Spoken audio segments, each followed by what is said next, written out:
Hey guys, happy Tuesday. I'm here in Huron, California. I dropped that off-road truck that I had at a job site a few miles from here. Just stopped for lunch.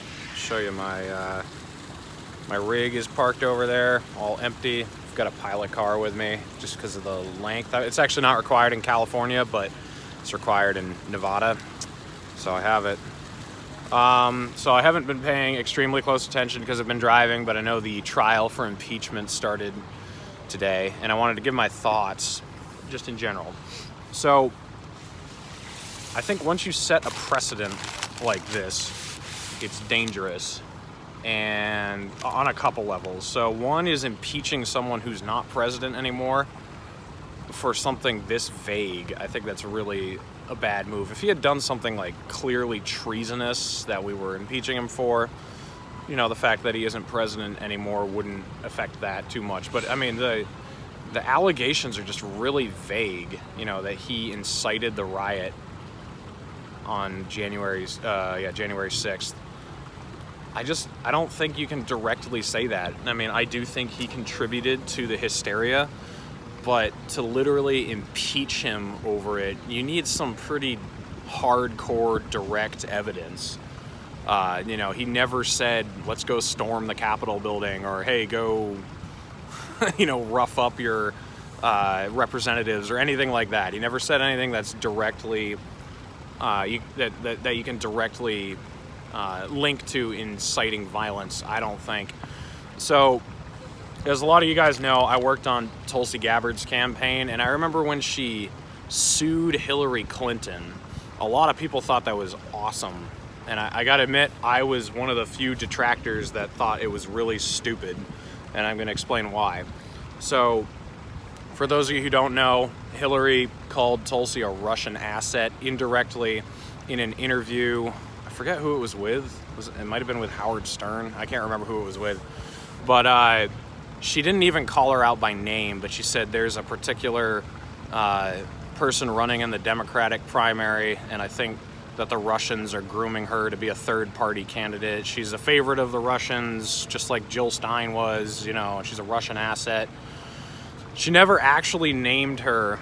She never actually called her out specifically by name, and it was definitely not in the setting of a direct accusation. It was an interview where it was complete bullshit, and she should never have said it. But Tulsi tried to sue her for $50 million. And if a lawsuit is successful for $50 million over something that vague, what type of precedent does that set going forward? So what about Trump saying that Obama doesn't have a birth certificate? Should Obama be able to sue him for $50 million for that? Or, John McCain directly called Rand Paul a Russian asset on the Senate floor once because he didn't want to bomb Iran or something. So, what are you setting as a standard if you let a lawsuit, or in this case, an impeachment, go through on such wishy-washy grounds? So, a lot of people are yelling at me that I'm defending Trump. I'm partial toward Trump. I like him, or you're defending him because you're a closet Republican or whatever. I hate Trump. I mean, he should have been impeached for vetoing the resolution to end the war in Yemen. That was the most despicable thing he did in his entire presidency, and it's one of the most despicable unilateral moves that anyone's done as a president for a while. That's really shitty. Like, Congress actually comes together to end a war in Yemen, and you veto it? I mean, come on, that's so bad. It's so rare that Congress actually wants to end a war, and you veto that resolution. So if we'd wanted to impeach him over that, sure. There's tons of things tons of different war crimes and things that you could consider treasonous that he did, and every time we went after him, it was for something stupid, because if Congress actually wanted to indict him over something unconstitutional or treasonous or illegal that he did, half of them know that they're guilty of doing the same thing. So they're not going to go after him for that. That was why no one co-sponsored Tulsi's censure resolution, and it laid out, the war in Yemen, giving fucking billions of dollars to Saudi Arabia and weapons deals, you know, all that shit that he's actually done that's terrible, that he deserves to go to prison for. But this is just another stupid one, in my opinion. So I don't think you know, some people are saying we shouldn't do it just because he's not president anymore. I don't think that's necessarily true. If he had done something truly terrible that we were impeaching him for, the fact that he's not president anymore shouldn't matter. But the fact that he's not president anymore and these are extremely vague allegations that we're trying to impeach him over, I think it's stupid. I think it's dangerous. It goes beyond Trump. Like, drop your hatred of Trump for a second and just think about this with anybody else.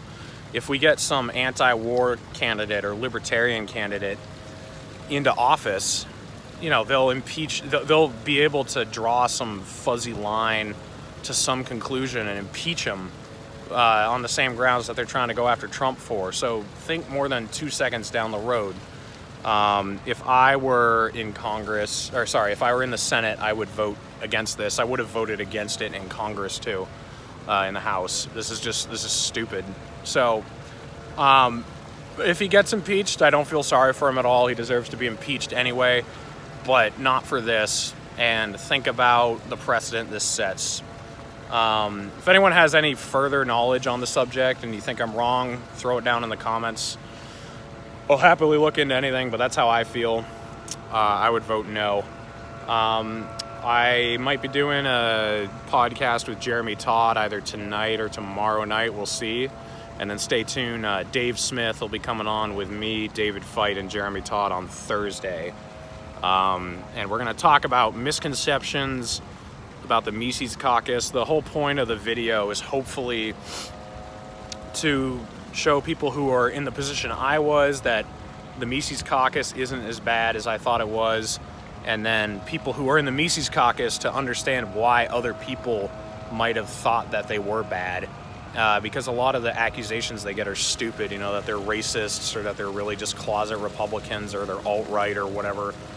None of those are legitimate criticisms. The criticisms I had is I thought they were a bunch of extremely narrow-minded anarcho-capitalists who thought if you think national parks are okay that you're basically a Democrat, because my introduction to the Mises Caucus was Jacob Hornberger, and I was not impressed with him. But stay tuned for that conversation. That one's going to be really good. I'm looking forward to that. And yeah, just hang on, everyone. I wonder if he'll actually get I guess it's not removed, but indicted. It'll be interesting. I don't know. Either way, the president has way too much power. We basically live under a monarchy. You know, I was complaining about Obama's executive orders when he was president, even if I occasionally agreed, like with his immigration reform. And then same with Trump. Like, I didn't want him doing his executive orders, even if some of the stuff I would agree with occasionally. Same with Biden right now. Like, Jesus Christ. Like, the president is just getting more and more and more power. That's what people should be worried about, not what Trump said while he was still president. But I'll catch you guys later. Take care of each other. Take care of yourselves. I'll see you on the flip side.